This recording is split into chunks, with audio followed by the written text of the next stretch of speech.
Hey guys, Average Homeowner here. There are plenty of reasons that you may want to have an outdoor shower. You could have a pool like we do, you could live by the beach, or you could just be working hard in your yard, sweaty and dirty, and you don't want to bring that filth in. So I'm going to show you how to make an inexpensive DIY outdoor shower, much like this one. So let me show you the setup I got here. I actually got like a foot station and then a shower head. All right, pretty simple, pretty easy, and again, cheap. Let's start with what I use for piping it. You can see I got this pipe here. It's really CPVC. It's stuff used a lot of times inside. It's easy to work with. I lived in a warm climate, so it's no big deal. You live in a little cooler climate, you might want to do Schedule 40 PVC. Again, it would be easy to winterize either way. Going up to the shower head, it's just an 8-inch rain shower, and I think that's a 12-inch shower head. Just goes from a shower head attachment to CPVC down to a valve. I just have it fed by the cold water supply. It's again pretty warm down here. And then I teed off of it to add a foot wash.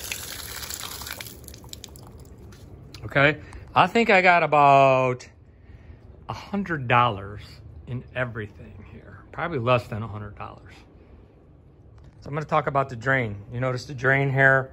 The drain was put in when they extended the lanai for the pool. So I had the drain in there. And again, this shower is to kind of just wash the sweat off, wash the grass off your feet. So drain stuff differs from where you live. Some people just drain it to the yard. However you want to do the drain, you got to pick that one out yourself. But prior to this new brick being laid down, I ran the CPVC pipe up and just capped it. I wanted it in there before this was down. Now, you could bring this pipe through, you could cut through the screen, you could do all kind of things, but I did it because I was thinking ahead. Then you just come up with it, tee off.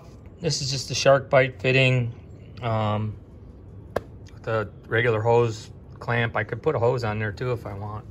Now, if you notice here, there's some bend to this pipe here and here because this valve sticks out. Simple quarter turn valve.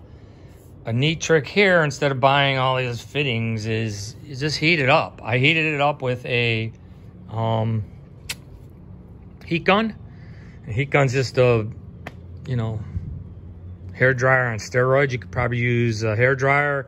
I've also bent this plastic pipe using a torch before. Torch you got to kind of watch because you could start it on fire, but you can heat it up and form it, then it gets a nice tight fit for the pipe so everything holds together. Again, up to there to the shower head. Let me show you how I got the water supply. You can see regular hose bib. I bought an adapter. I bought a 4-1. You could buy a 2. I thought maybe I'd add some other sprinkling or drip stuff to those. There's my pipe coming out of the ground. I bent it with the heat gun. I got a shark bite on it that goes to a pipe thread that goes to match. This is a male. I'm sorry, it's a female hose connection. Then this little piece of hose connects to it. So that's how I did mine. If you're a person that likes warmer water, you can use your hose. Especially black hose works nice. Instead of that 6-inch feed your whole hose through that. In fact, you could lay it out long ways, you'd get more surface area and more heat. Again, if I live north, I'd probably, instead of going all the way underground there and back, I'd probably put the hose connection right in here somewhere so that I could just take it off, open this stuff up, let it all drain out, and be set for the winter time. Well, there you have it. A quick, cheap, inexpensive shower. Refreshing. This is the Average Homeowner. Until the next time.